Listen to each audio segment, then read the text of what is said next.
Yo soy Joaquín Rey, esto es La Voz del 21. Continuamos con esta transmisión extraordinaria con motivo de la expansión del coronavirus en todo el mundo y en particular en nuestro país. Y hay que decir que uno de los países en el extranjero donde residen más compatriotas es España. Y es de hecho uno de los países que está más afectado por la pandemia.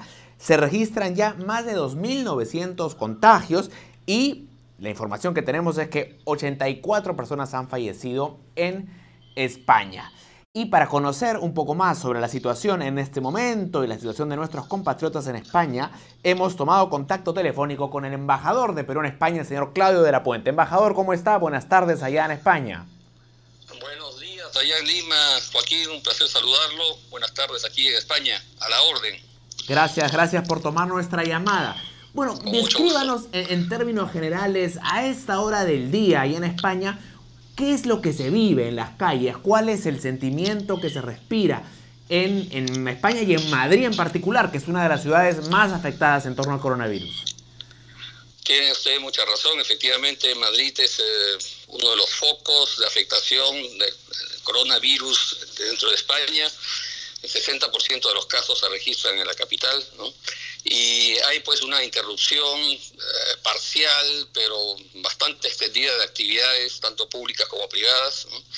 De hecho, se ha recomendado y se han restringido reuniones donde asistan más de 1.000 personas, los museos están cerrados, los espectáculos están cerrados, digamos, la actividad pública de algunos poderes públicos está muy limitada, ¿no? El Congreso de Diputados ha interrumpido sus funciones, sus actividades, lo mismo algunos otros órganos públicos, ¿no? Las dependencias del Estado están trabajando, digamos, de manera bastante limitada, y uno percibe en la calle, alguien hizo una definición aquí muy acertada, si se quiere, esto parece agosto, ¿no?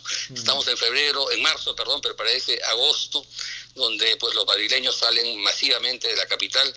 En este momento se percibe precisamente un ambiente, digamos, primero, en cuanto al paisaje urbano, pues una carencia de ciudadanos, hay poca gente circulando, los automóviles, el tráfico es muy fluido, ¿no? No se producen los atascos que corrientemente suceden a diario, ¿no? Y hay naturalmente una preocupación creciente por el nivel de afectación de esta pandemia, ¿no? Dentro de España y particularmente en la capital, donde los casos, las cifras que usted ha señalado hace un momento son las últimas actualizadas efectivamente, pero le digo, al día de ayer eran casi la mitad, ¿no? Anteayer teníamos 48 personas lamentablemente fallecidas y 2.140 afectados. Hoy día tenemos 2.968 personas afectadas, 189 de ellas dadas de alta y 84 fallecidos, ¿no? El gobierno, el presidente Pedro Sánchez acaba de comparecer ante la prensa luego de una reunión extraordinaria del Consejo de Ministros y ha anunciado algunas medidas adicionales, especialmente en el ámbito económico, una inyección de 3.800 millones de euros para los gobiernos, 2.800 millones de ellos para los gobiernos autonómicos y 1.000 para la sanidad central del gobierno, ¿no? Para fortalecer la capacidad instalada de la atención médica, ¿no? Que están, no digo colapsando, pero están viéndose sobrepasadas en sus capacidades, ¿no? De otro lado, pues ha habido algunas medidas de orden laboral. Primero, en el ámbito educativo, el gobierno ha recomendado y ha dejado en manos de los gobiernos autonómicos la decisión de suspender las clases en colegios hasta el momento, pues tanto en Cataluña, el País Vasco, en Galicia, en Murcia, en Canarias, Madrid y La Rioja y Burgos Capital han suspendido las clases escolares, de manera que hay una afectación masiva, ¿no? de lo que son las actividades ordinarias. Se espera que otras autonomías y otras ciudades importantes de España hagan lo propio en los próximos días. El presidente Sánchez ha descrito la situación como una crisis no estática, dinámica, ¿no? Y el gobierno se ha comprometido, digamos, a tomar todas las medidas que sean necesarias sobre la base de 2 o 3 criterios importantes. Primero, la evidencia científica, ¿no? Las recomendaciones que emanen de los expertos, de los científicos, guiarán y moldearán de alguna manera las medidas que va a tomar el gobierno. Luego, una transparencia informativa para que público y la ciudadanía esté adecuadamente informada del alcance de esta pandemia, de cuáles son las medidas que se deben tomar, qué cosas es lo que hay que evitar hacer. Y bueno, las soluciones son las mismas en todos lugares, ¿no?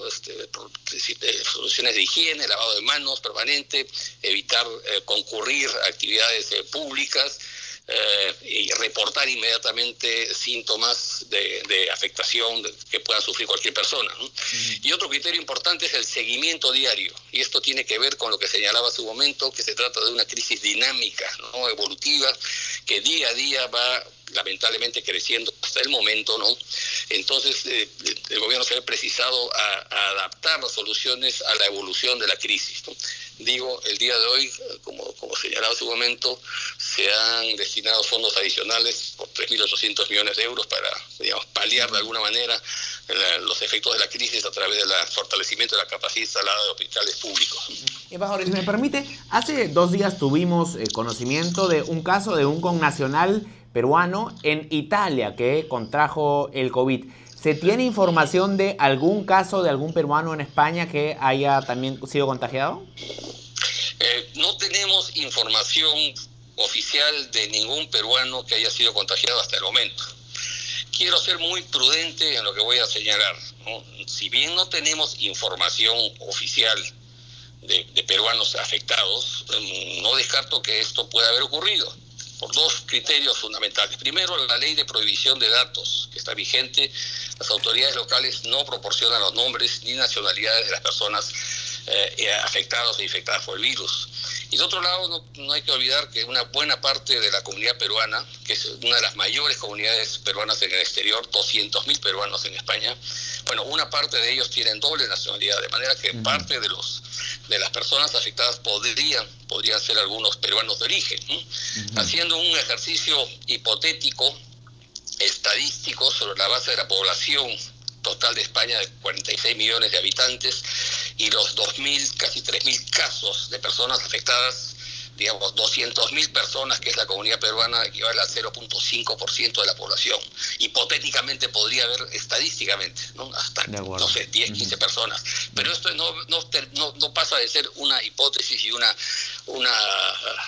cálculo estimado, pero que no tiene ninguna base, digamos, oficialmente confirmada. Le quiero decir también que estamos trabajando activamente. Yo vengo de Lima, esta mañana he llegado de Lima, y la embajada y los consulados de carrera y honorarios, tenemos una red de consulados en Sevilla, en Valencia, aquí en Madrid, Barcelona, Bilbao, y consulados honorarios en Tenerife, Salamanca, Mallorca, Málaga y Las Palmas en Gran Canaria, ¿no?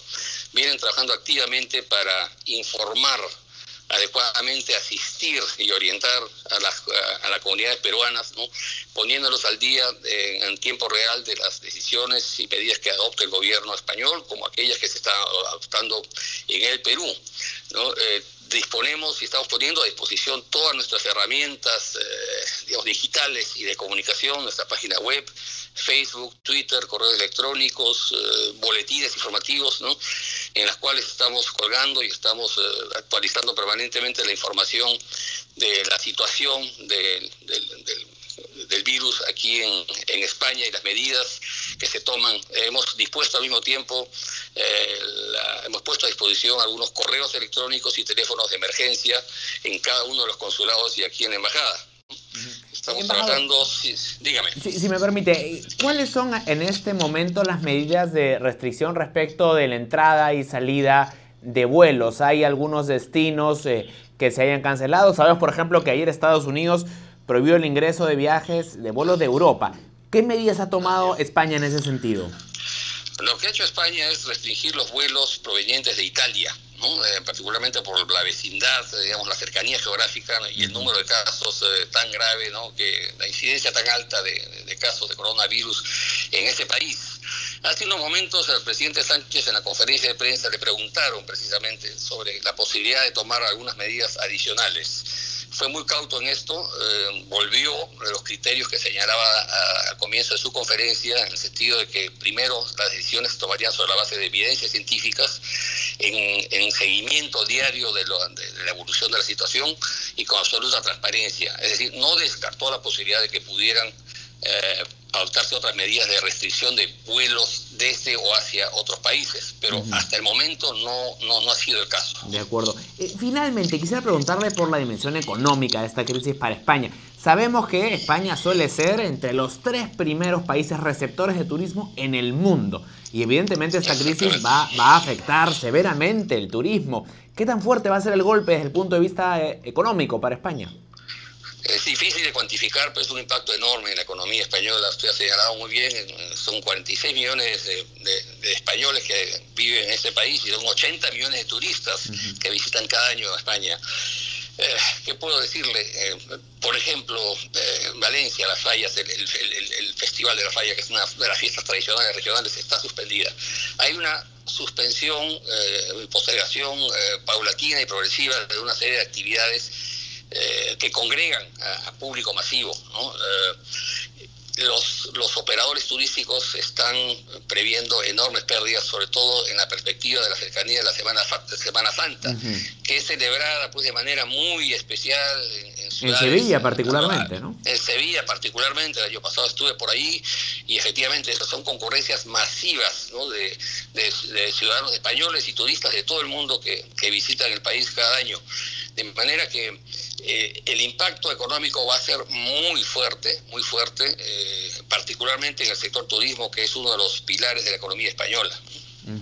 Bien, estaremos atentos a cómo se desarrolla esta situación, porque como bien ha señalado usted, embajador, es una crisis dinámica, cada hora hay nueva información. Le agradezco mucho por esta comunicación y por habernos brindado este panorama tan claro de la situación que se vive en España. Muchísimas gracias a usted, Joaquín. Estamos a la disposición, pues tienen el teléfono nuestro para comunicarse en el momento que crean oportuno, ¿no?